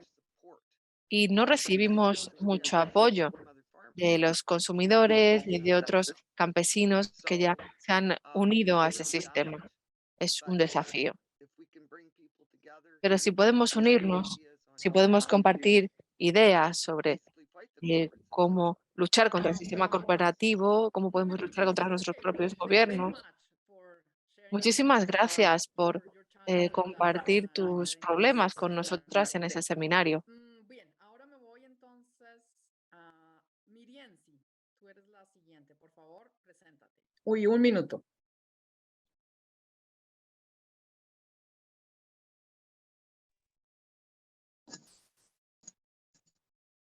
Buenos días y buenas tardes para todos. No escuché cuando me llamaste, pero bueno, yo no sé si yo necesite un minuto para expresar lo que tengo para decir. Yo simplemente manifiesto que si paráramos todas las guerras con esos cientos de miles de millones y millones y millones de dólares, de euros que se invierten en la guerra, creo que podríamos garantizar la seguridad alimentaria de cientos de millones de personas en todo el planeta. Quizás suene ilusorio, pero tenemos que imaginarnos un mundo donde no se dispare más una sola bala, donde la prioridad de todos, absolutamente todos los gobiernos, sea la soberanía alimentaria. Y para alcanzar la soberanía alimentaria tenemos que plantearnos estrategias de autonomía alimentaria y ahí cumple un papel fundamental la agroecología. Y pienso que si volcamos los ojos en garantizar el mínimo derecho a la alimentación a millones de personas, creo que habremos cumplido con la misión. Para eso creo que es fundamental fortalecer a las Naciones Unidas y especialmente que los estados asuman el rol que les corresponde al momento de tomar decisiones frente a la guerra. Los alimentos no deben ser instrumentos de guerra, no más bloqueos y permitir que se pueda producir autónomamente conforme a las culturas de nuestros pueblos. Ahí lo dejo. Muchas gracias. Muchas gracias, Miriam. ¿Sí? Bien, ahora sí, Claudio, es tu turno.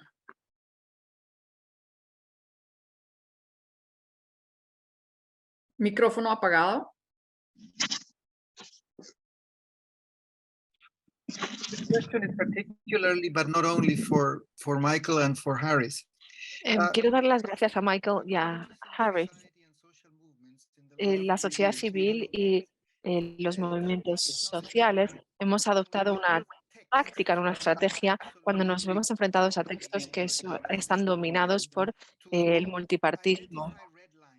Hay que identificar líneas rojas en las que decidimos si queremos o no negociar sobre ciertos puntos. Pero estos puntos, 5 o 6, son no negociables, es decir, es lo que hacemos.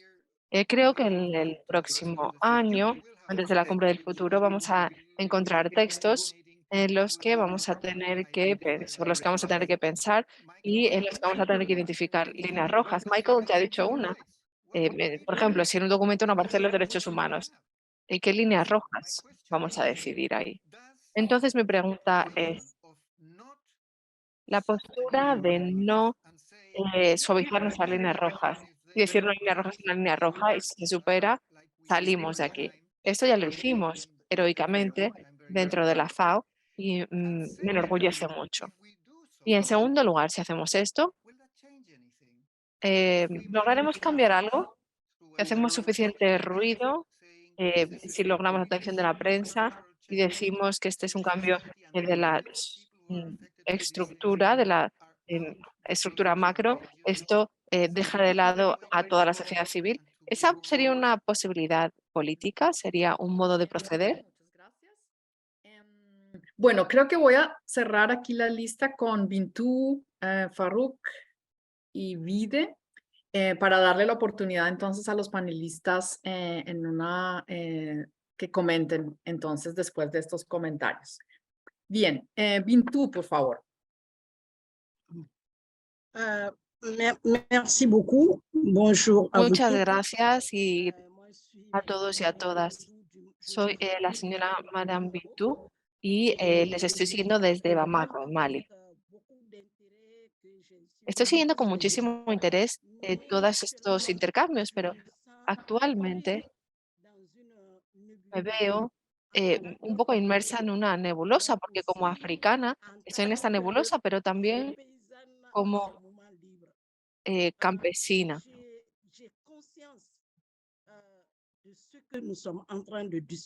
Soy consciente de que estamos debatiendo aquí, pero me parece que esta cuestión para todas nosotras requiere una toma de conciencia. Y cuando digo una toma de conciencia por nuestra parte, me refiero a los campesinos, las campesinas, es decir, una toma de conciencia de las partes interesadas. Tenemos que movilizarnos como estamos haciendo ahora mismo, porque en algún momento vamos a tener que enfrentarnos a la situación, porque esto es un interés superior de la humanidad, la alimentación. Pero como mujer africana, nosotras, las mujeres africanas, las malienses, no tenemos tanta voz. Aquí estoy hablando como una protagonista y quiero ejercer mi responsabilidad. Tenemos que ejercer nuestras responsabilidades en nuestros países. Las mujeres, al final, no podemos tener mucho impacto, ni siquiera en el acceso a la tierra, ni en la alimentación.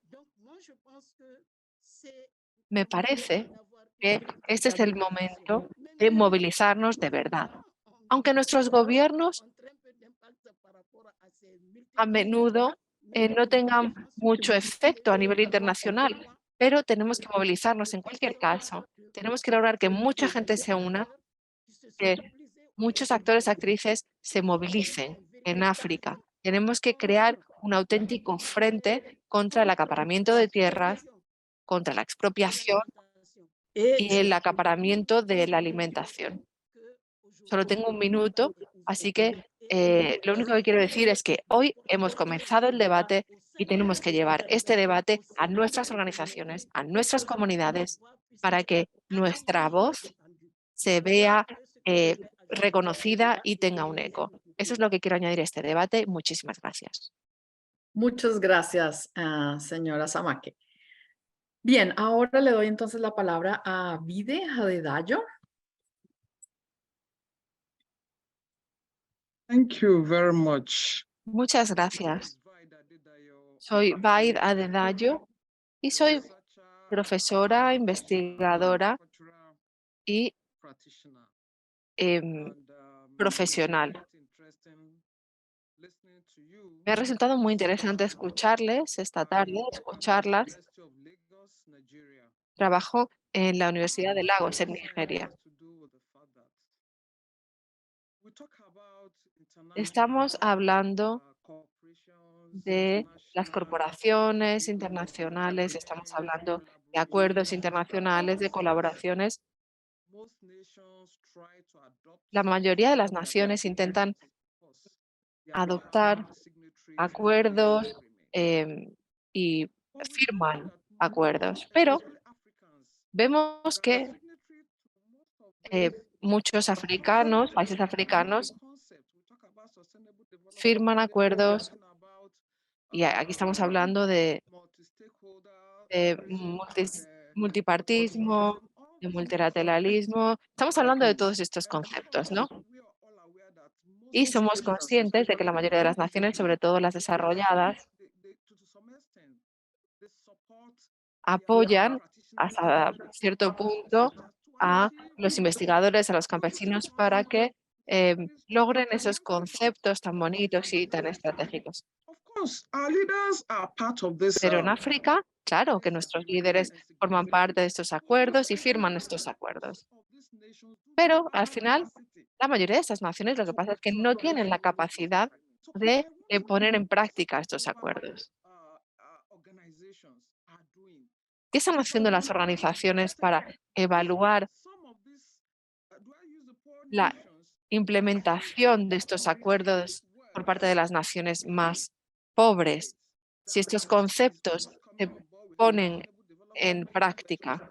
Estamos hablando de desarrollo sostenible, sistemas alimentarios, todos estos conceptos cuando vamos al terreno, estos conceptos no llegan a los campesinos o a las campesinas que son analfabetos. ¿Cómo pueden las Naciones Unidas y otros organismos apoyar a las naciones más pobres para que pongan en práctica estos conceptos? Muchas gracias. Muchas gracias, señora Adedayo, por esta pregunta. Bien, ahora tenemos a Faruk y veo que alguien más pidió la palabra, pero ahora sí cerramos. Ya no voy a tomar más palabras porque quiero darle la posibilidad a los panelistas de reaccionar a alguno de las preguntas y comentarios. Entonces, Faruk, un minuto, por favor. I'm Faruk Tarek from Pakistan. Soy Faruk Tarek de Pakistán.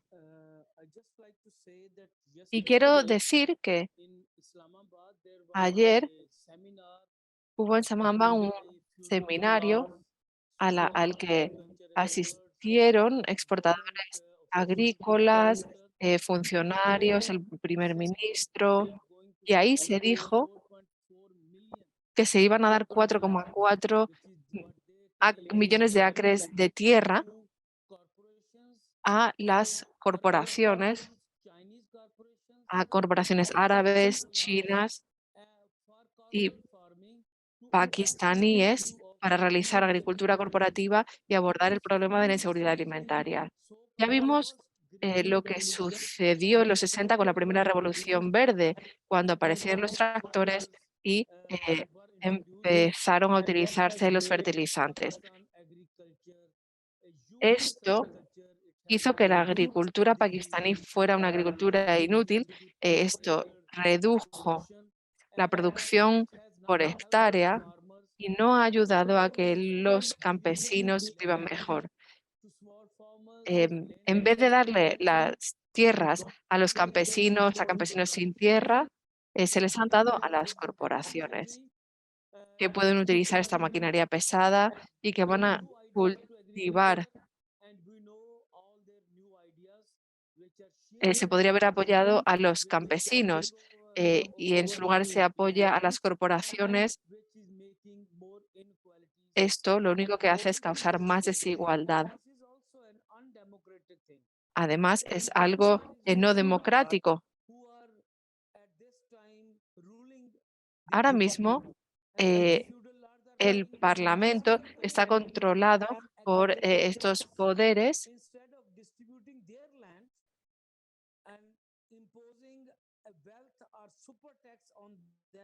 se está apoyando a través de los impuestos estos otros intereses.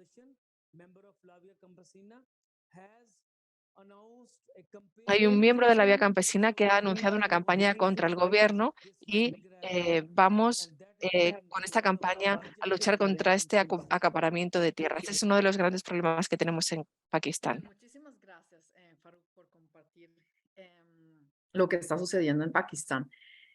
Bueno, entonces tenemos ahora la última persona, que es Blanco Quillongo, y luego de eso cerramos y le devolvemos la palabra a las panelistas. Blanco, por favor. Merci beaucoup. Muchas gracias. Soy Blanco Quillongo de la República Africana Central. Pero ahora mismo estoy a 200 kilómetros de Johannesburgo, en Sudáfrica. Yo intervengo con respecto a lo que mencionaba Saima.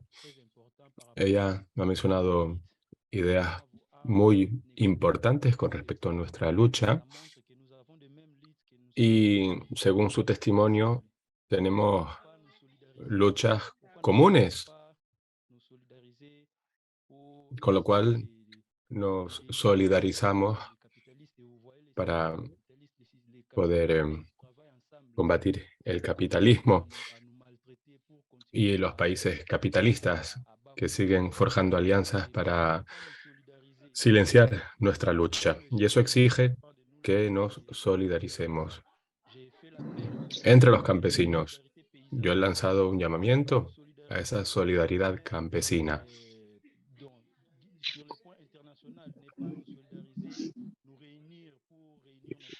Y tenemos que sumar nuestras fuerzas.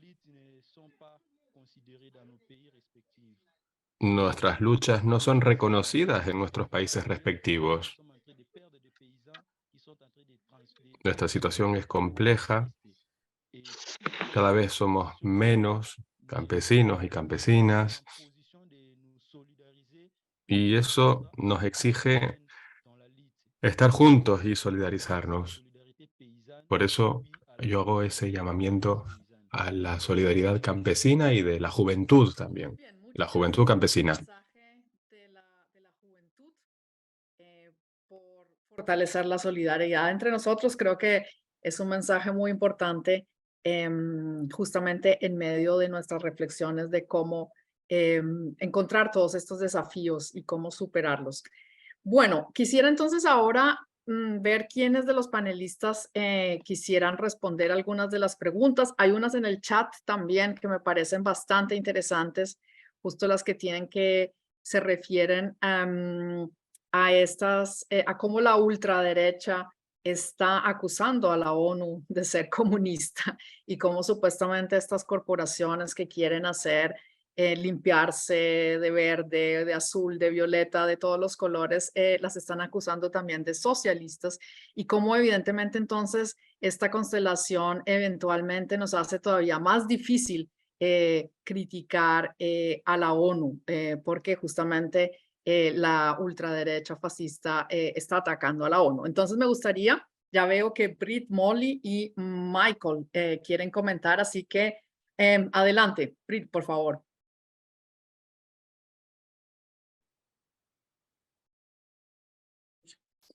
Yes, I'm actually, I mean, it's really wonderful to be in Sí, this space. gracias. Es estupendo participar en este debate.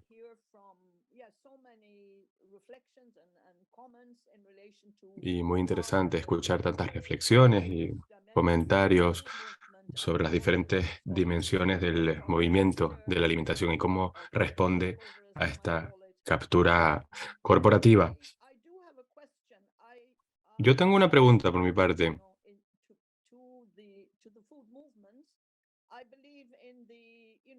Una pregunta para los movimientos sobre cómo han generado su respuesta autónoma a la cumbre de los sistemas alimentarios el año pasado.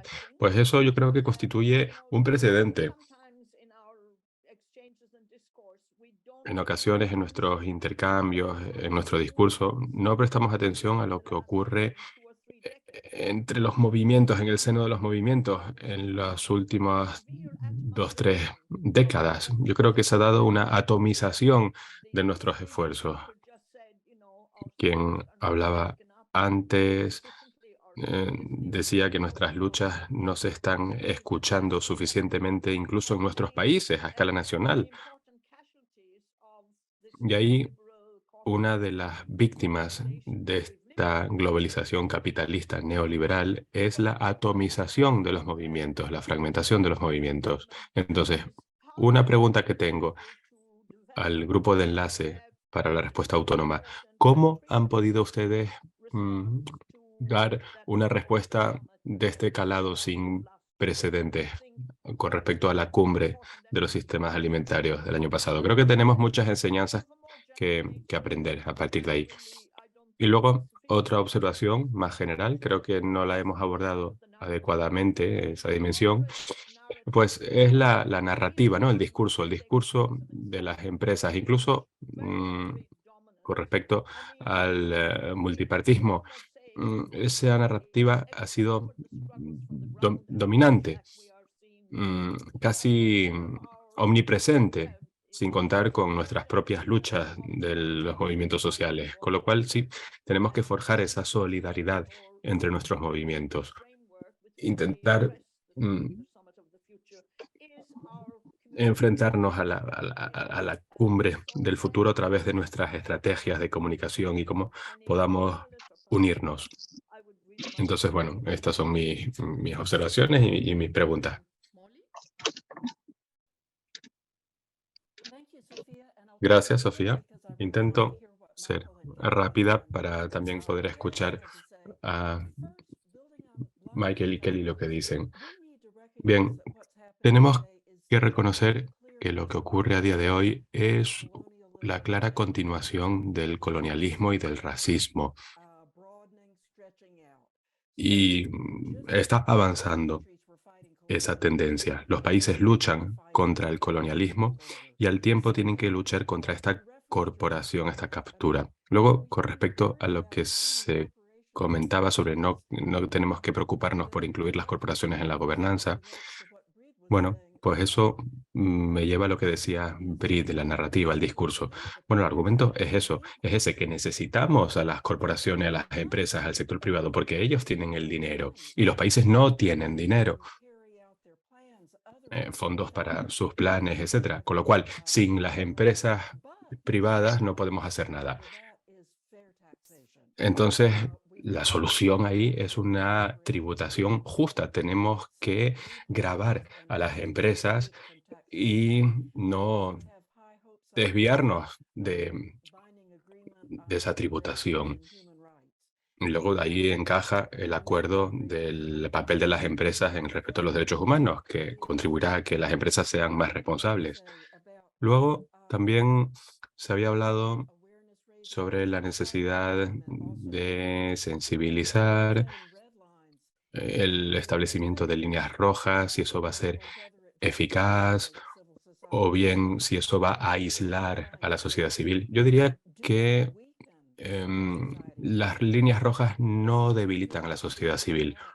Ustedes son quienes enarbolan la bandera de la supervivencia de la humanidad. Tienen toda la razón a la hora de fijar esas líneas rojas y lo que se requiere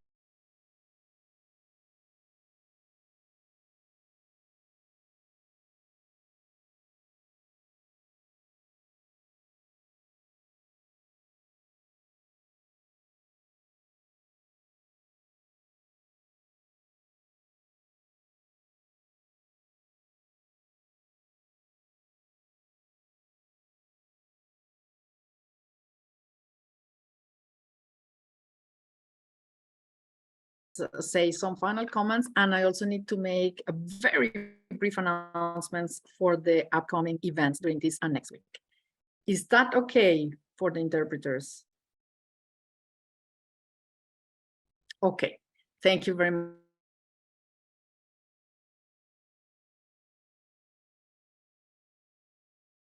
On solidarity and mobilization and tactics. The tactic on the Food System Summit was an inside-outside tactic.